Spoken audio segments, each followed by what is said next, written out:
So he wanted to be the paternal grandfather. It didn't work out, so he's going to become the maternal grandfather, by which the population gets expanded. So today's verse. He gave 10 daughters in charity to Dharmaraj, that is Yamraj, 13 to Kashyapa, first 12 and then one more, 27 to the moon god, and 2 each to Angira, Krishashva, and Bhuta. The other 4 daughters were given to Kashyapa. So then Prabhupada writes, thus Kashyapa received 17 daughters in all. That's a lot. Next verse. Now please hear from me the names of all these daughters and their descendants who filled all the 3 worlds. The 10 daughters given to Yamaraj were named Bhanu, Lamba, Kukud, Yami, Vishwa, Sadhya, Marutvati, Vasu, Sankalpa. Now hear the names of their sons. O king, a son named Deva Rishabha was born from the womb of Bhanu, and from him came a son named Indrasena. From the womb of Lamba came a son named Vidyota, who generated all the clouds. From the womb of Kakud came the son named Shankata, whose son was named Kikata. From Kikata came the demigods named Durga. From Yami came the son named Swarga, whose son was named Nandi.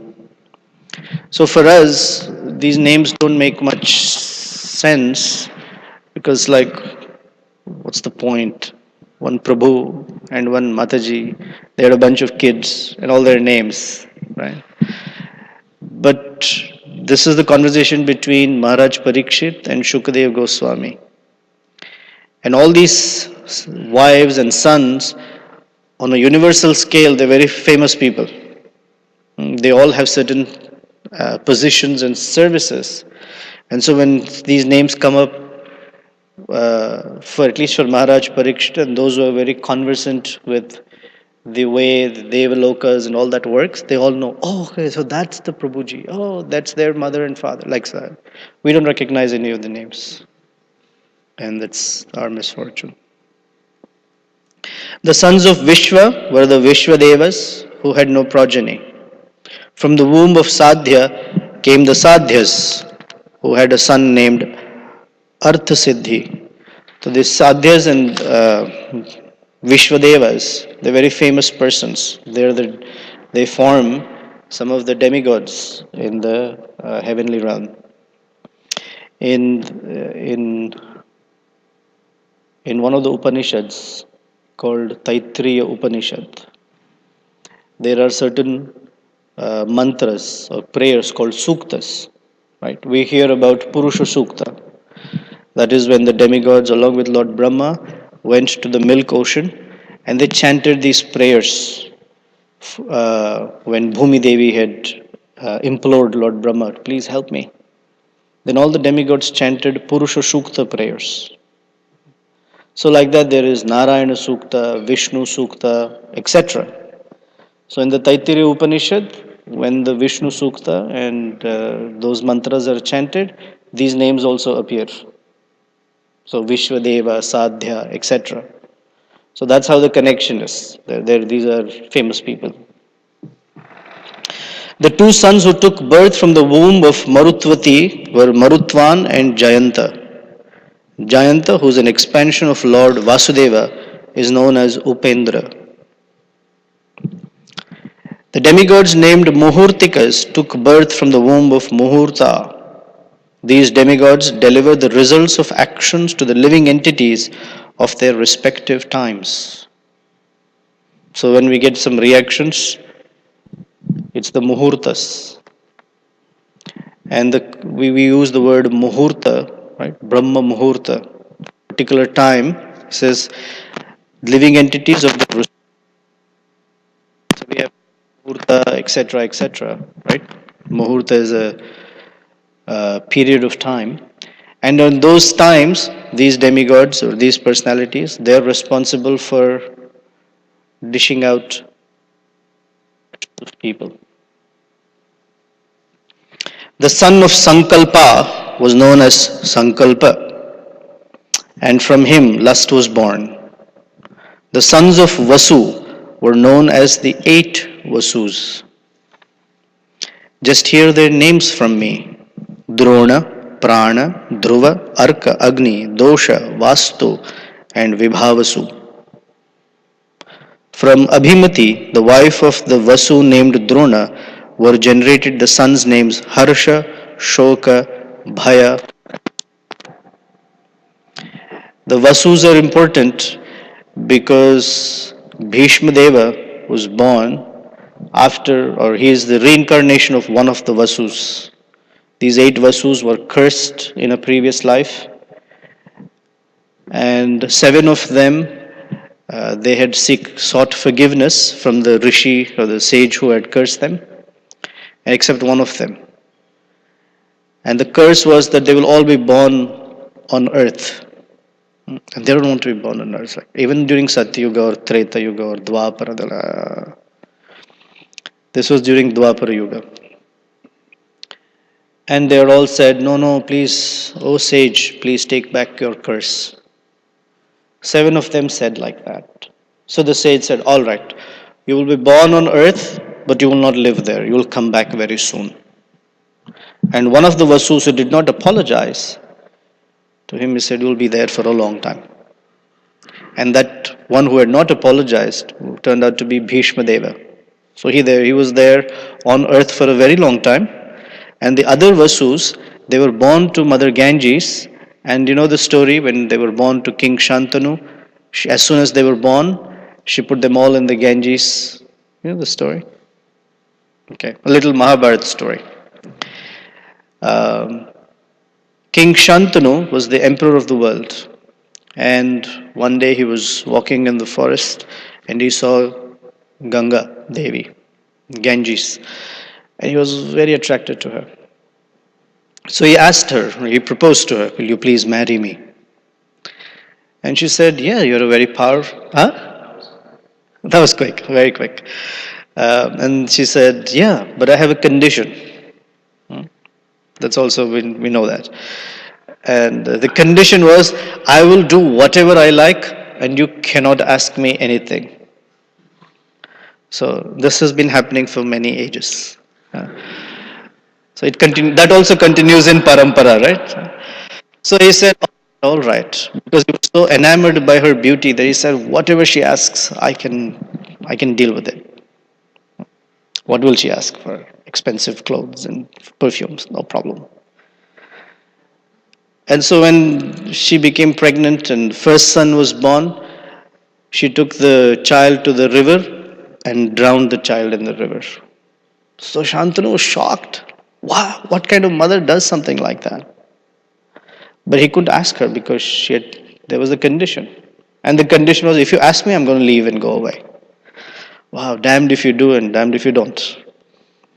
So then the second one was born, she did the same thing. Third, fourth, fifth, sixth, seventh.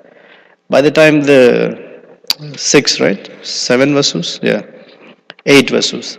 So the 8th child when he was born and she was about to do the same thing, he said, wow, enough is enough. What are you doing?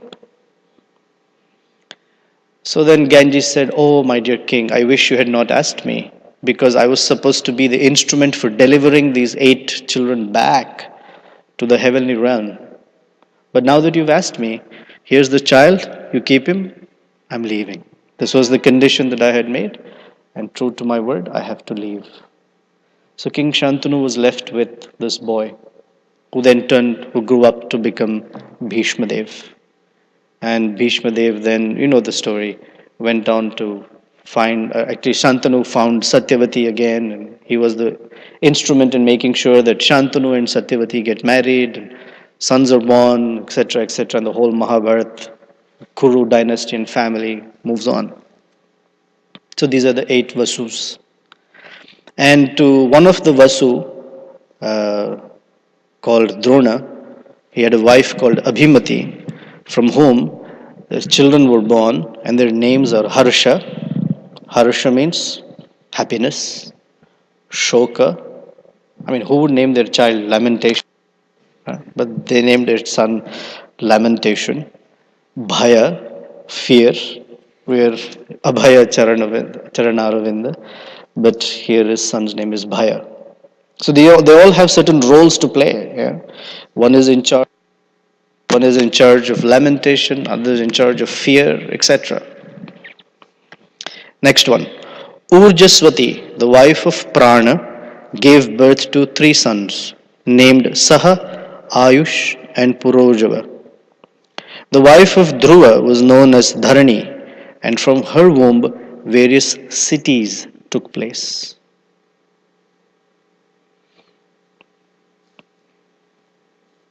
From the womb of Vasana, the wife of Arka, came many sons, headed by Tarsha, Dhara. The wife of Vasu, named Agni, gave birth to many sons, headed by Dravinaka. From Kritika, another wife of Agni, came the son named Skanda or Kartikeya, whose sons were headed by Vishakha. From the womb of Sarvari, the wife of the Vasu named Dosha, came the son named Shishumara, who was an expansion of the Supreme Personality of Godhead. So Kartikeya, who is considered to be the general, is a general for the army of the demigods. He was born from Kritika and Agni. Kritika is one of the constellations of stars. So these all have astronomical and importance as well. There are 27 constellations of stars that each morning they move as the sun and moon rise. And those persons who are, brahmanas, and they have to chant Gayatri, or when we're performing certain Vedic rituals, we have to recite a set of mantras called Sankalpa. In Sanskrit, Sankalpa means intention. So before we perform a fire yajna, the Brahmanas recite what is the intention, why are we here? We're here because we want to do a marriage ceremony, we want to do a Upanayana ceremony, we want to do our Sandhya Vandana, the chanting of the Gayatri mantra, etc. So before that is done, the time, the place, the constellations of stars, they're all recounted so that it's very precise when, where, etc. this particular event is being performed. So there are 27 such constellations by which astronomically you can calculate the time and place. Like we hear, when the Lord appeared, whether Lord Krishna or Lord Rama or any incarnation appears, they say that all the stars were aligned perfectly. Right? We hear this. And sometimes when things don't work for us, we are told, today the stars are not aligned for you. And according to the alignment of stars, person's karmic reactions are manifest. That's why they do horoscope.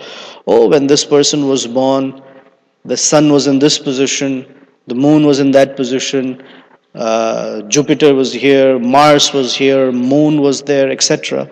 And therefore this person's mentality will be like this person's bodily features will be like that, they may be afflicted by such and such disease, whole thing. So Kritika is one of those constellations. Next verse. From Angirasi, the wife of the Vasu named Vastu, was born the great architect Vishwakarma. Vishwakarma became the husband of Akriti, from whom the Manu named Chakshusha was born. The sons of Manu were known as Vishwadevas and Sadhyas. So right now, it's the time of which Manu? Vaivasvata Manu. Vishwavasu. Vaivasvata Manu. And prior to Vaivasvata Manu was Chakshusha Manu. Chakshusha Manu is yet to come. Right? In the 8th canto, isn't that? Oh, that's Raivata Manu. Sorry. So Chakshusha Manu happened.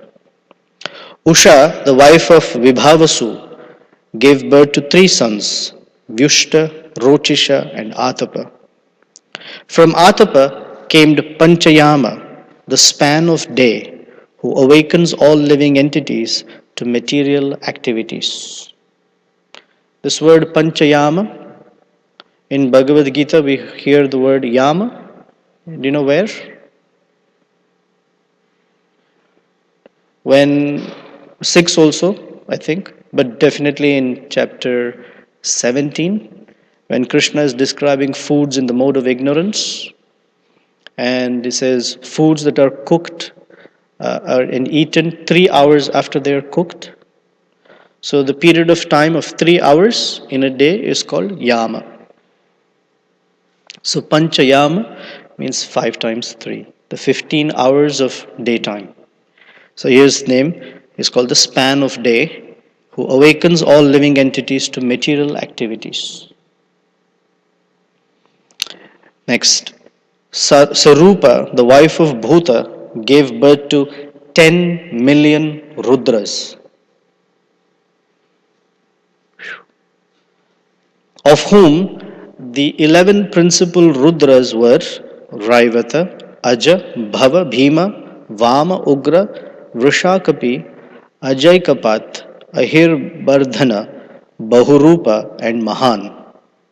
Their associates, the ghosts and goblins, who were very fearful, were born of the other wife of Bhuta. Who are the Rudras? Who are the Rudras? The expansions of Lord Shiva. So when we say Lord Shiva is called Rudra, there are 11 such principal ones, and the rest of 10 million minus 11. So purport.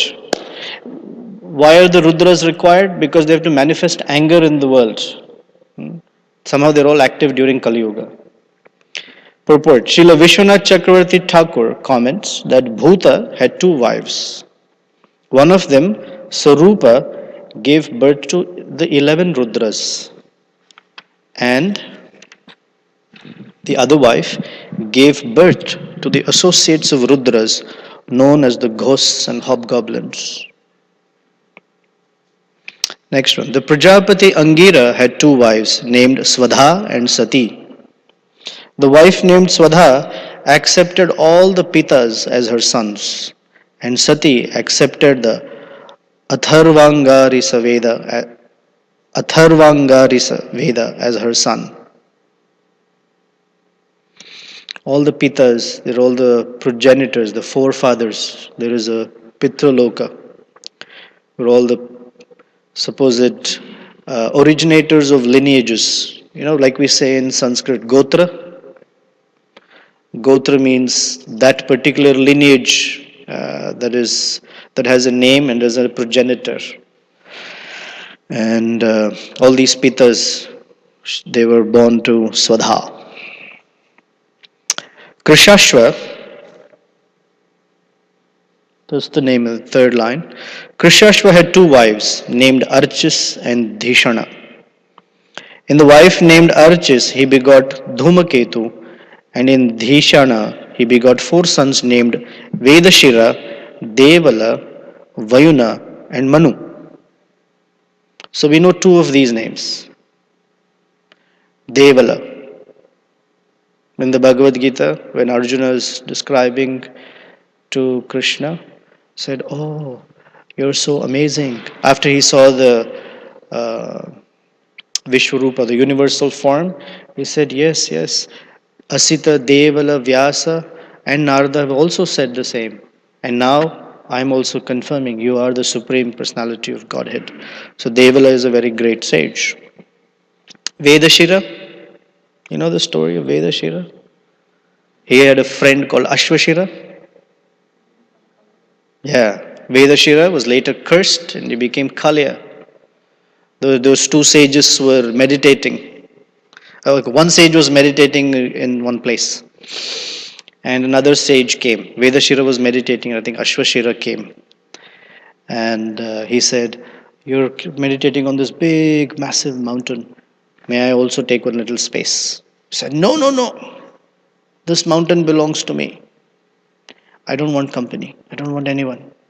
It's too much of a disturbance. So Ashwasira said, it's a very big mountain, Prabhuji. We want a little space. No, no, no, no.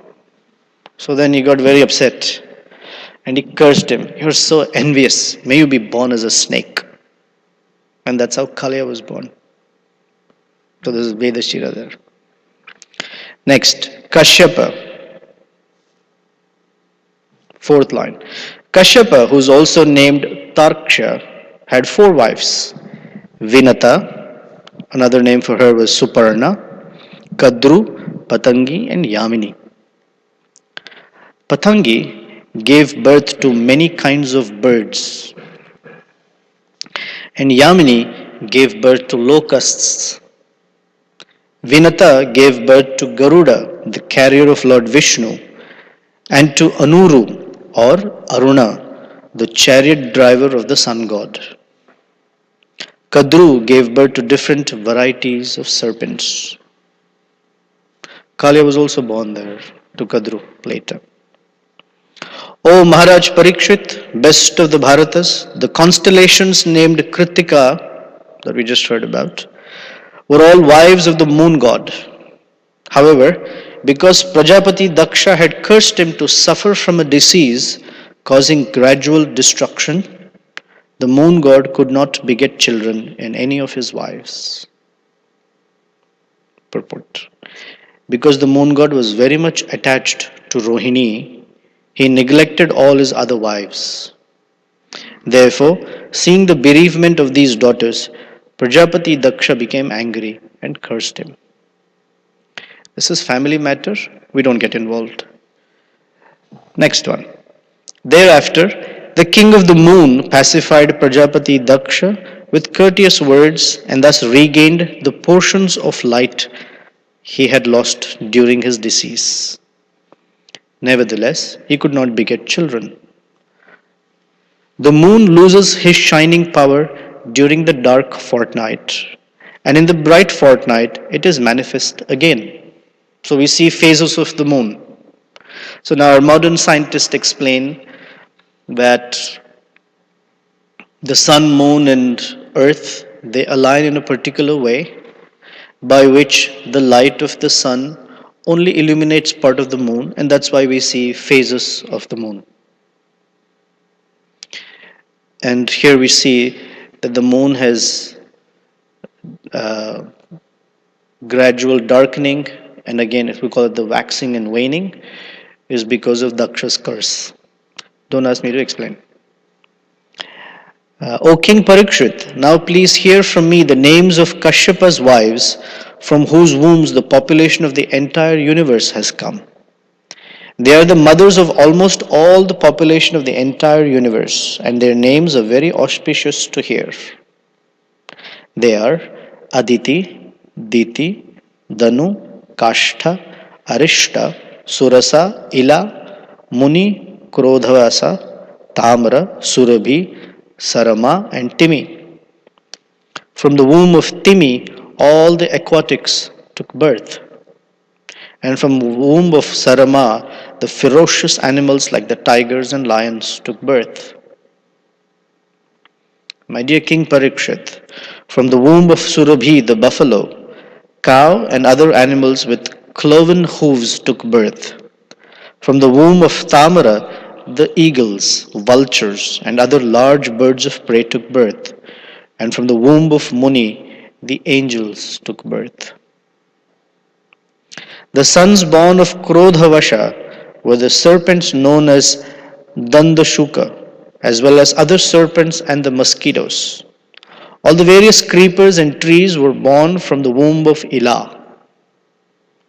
The Rakshasas, bad spirits, were born from the womb of Surasa.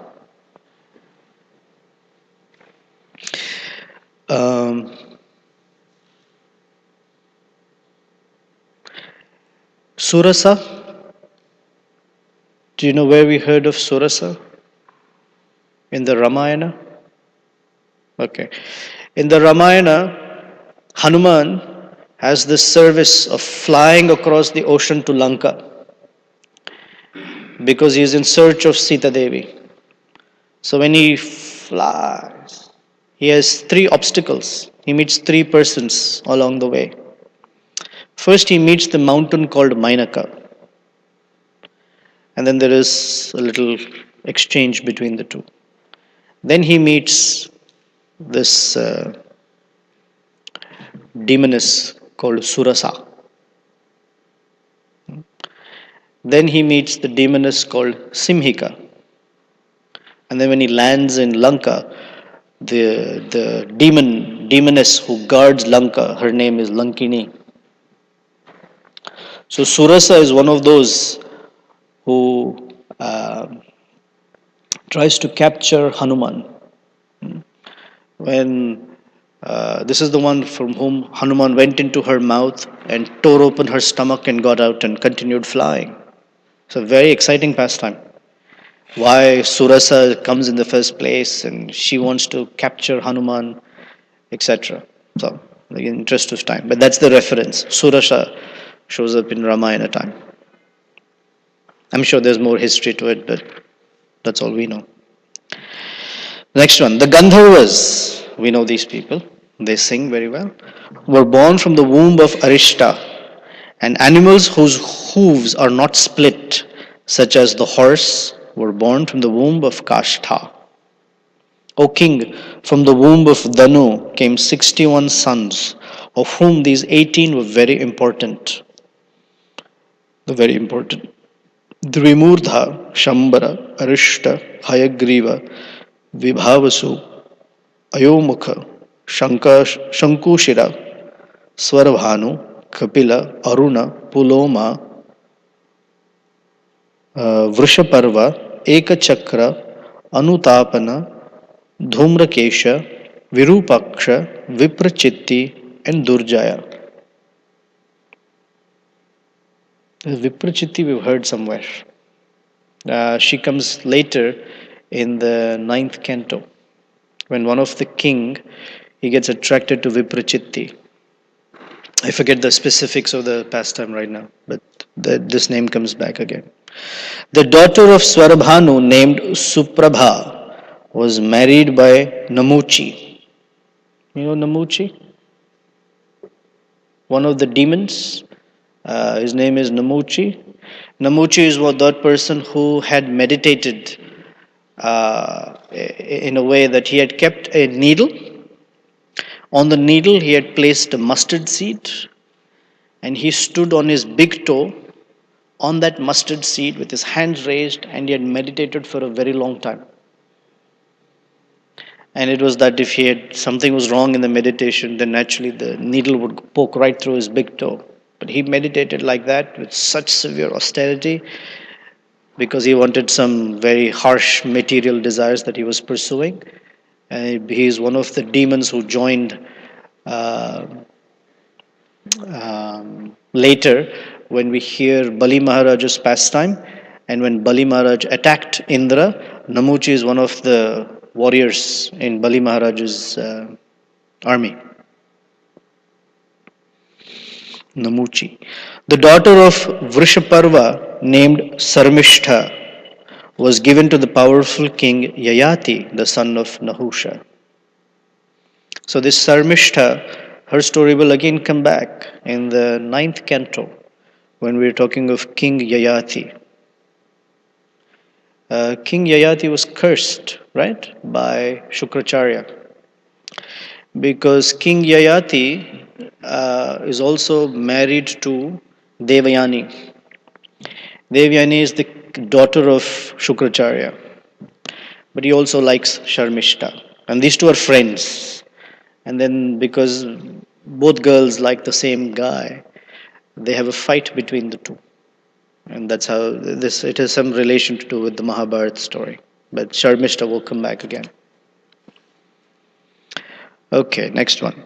Vaishvanara, the son of Danu, had 4 beautiful daughters named Upadanavi, Hayashira, Puloma, and Kalaka. Hiranyaksha married Upadanavi, and Kratu married Hayashira. Thereafter, at the request of Lord Brahma, Prajapati Kashyapa married Puloma and Kalaka the other two daughters of Vaishvanara. From the wombs of these two wives of Kashyapa came 60,000 sons, headed by Naivatakavacha, who were known as the Paulomas and the Kalakeyas. They were physically very strong and expert in fighting, and their aim was to disturb the sacrifices performed by the great sages. My dear king, when your grandfather Arjuna went to the heavenly planets, he alone killed all these demons, and thus King Indra became extremely affectionate towards him. In his wife Simhika, Viprachitti begot 101 sons, of whom the eldest is Rahu, and the others are the 100 Ketus. All of them attained positions in the influential planets. Rahu, you know the story of Rahu? When the demons and the demigods, they get together to churn the milk ocean, right? When they're churning the milk ocean, this pastime is coming up in the 8th canto.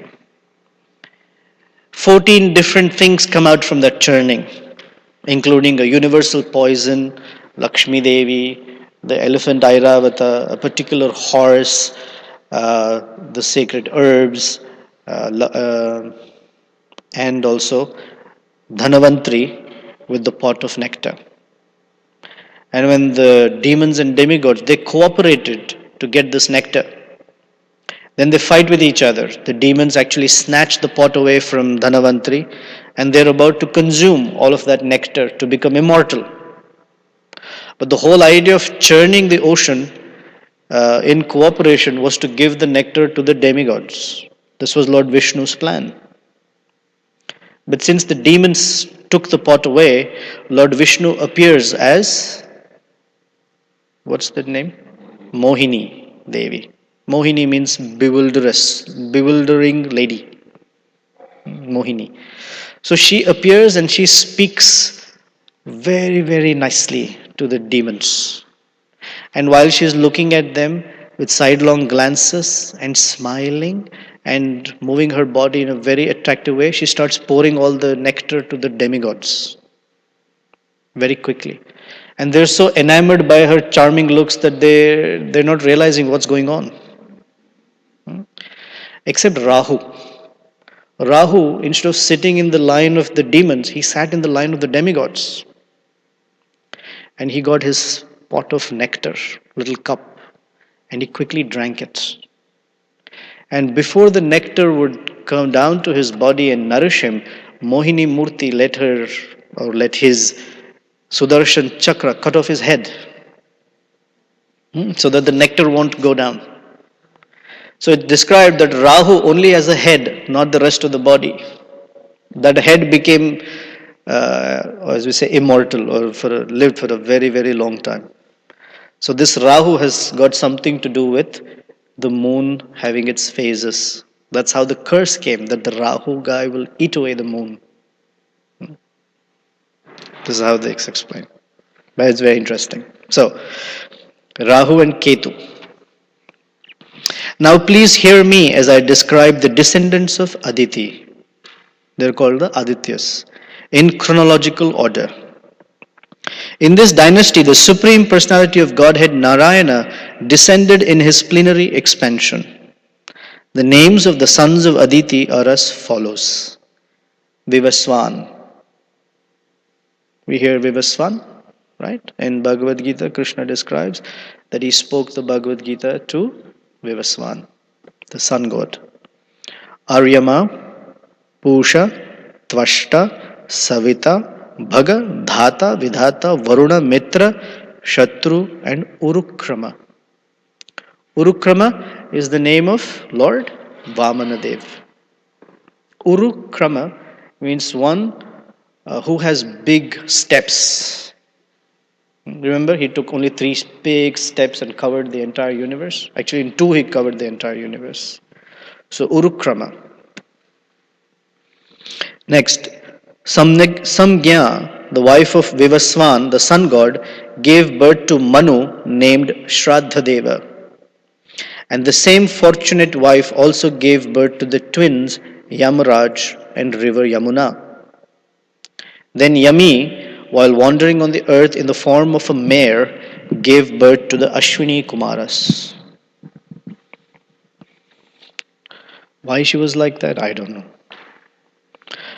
Chaya. You know this Manu called Shraddha?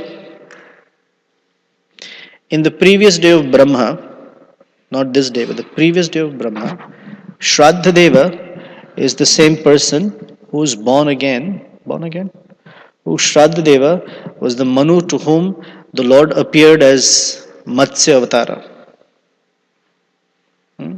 We call him the King Satyabrata.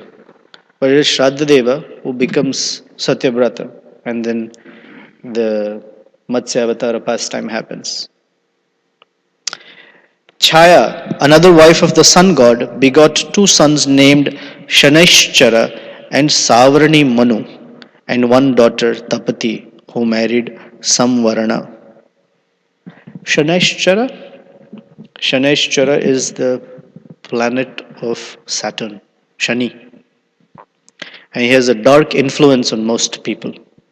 Whenever things go wrong, most people blame Shani, Saturn. Only for some persons, Saturn actually helps. For most others, it's a little debilitating. And we know Savarani Manu. He's one of the 14 Manus who appears in the day of Lord Brahma. From the womb of Matrika, the wife of Aryama, were born many learned scholars. Among them, Lord Brahma created the human species, which are endowed with an aptitude for self-examination. Pusha had no sons. When Lord Shiva was angry at Daksha, Pusha had laughed at Lord Shiva and shown his teeth. You know that pastime, right? Therefore, he lost his teeth and had to live by eating only ground flour. When the cursing and counter cursing was going on, you were talking about it. Yeah. The cursing and counter cursing was going on between Bhrigu Muni and his followers, and Nandishwara and Lord Shiva's followers. During that time, when Daksha had insulted Lord Shiva, Pusha, this Prabhuji, had laughed at Lord Shiva. Ha ha ha. So he had shown his teeth while he was laughing. So Nandishwara and they got so upset that they punched his teeth out. So he has no teeth. So he cannot chew anything. So he has to eat all food that is pasty. Rachana, the daughter of the Daityas, became the wife of Prajapati Tvashta. By his semina, he begot in her womb two very powerful sons named Sannivesha and Vishwarupa. The story is coming up, where Tvashta and Vishwarupa,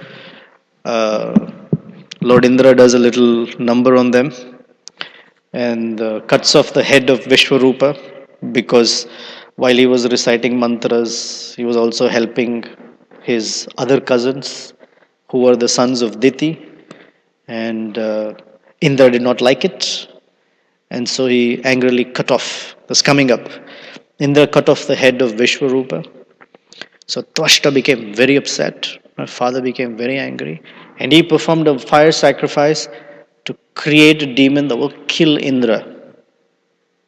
But he pronounced one syllable wrong, and so there was created someone that would, who instead of saying the one who would defeat Indra became defeated by Indra or something like that. That is the pastime of the famous demon called Vritrasura. Very good. Chitraketu became Vritrasura. Although Vishwarupa was the son of the daughter of their eternal enemies, the demons, the demigods accepted him as their priest in accordance with the order of Brahma when they were abandoned by their spiritual master Brihaspati, whom they had disrespected. So demigods primarily means Indra. He disrespected Brihaspati. He disrespected the spiritual master. So Brihaspati left and was not to be seen anywhere. And they had to conduct a particular fire sacrifice. So Lord Brahma said, ask Vishwarup, he will help you. Thus end the Bhaktivedanta purports to the 6th canto, 6th chapter of the Srimad Bhagvatam, entitled The Progeny of the Daughters of Daksha. So tomorrow's chapter, Indra offends his spiritual master, Brihaspati.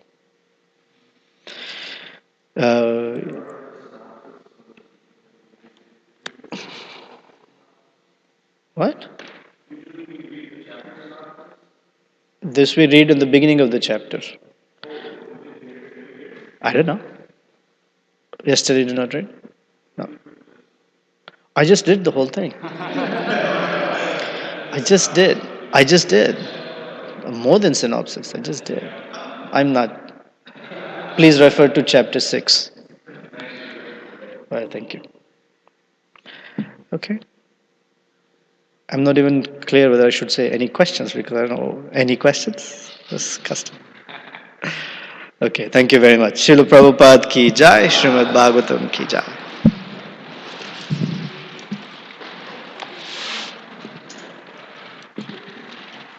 Some great notes. Okay. Blank? Yeah. Prabhupada didn't write anything. Yeah, it's only like 2. They're all, it's like 80 pages.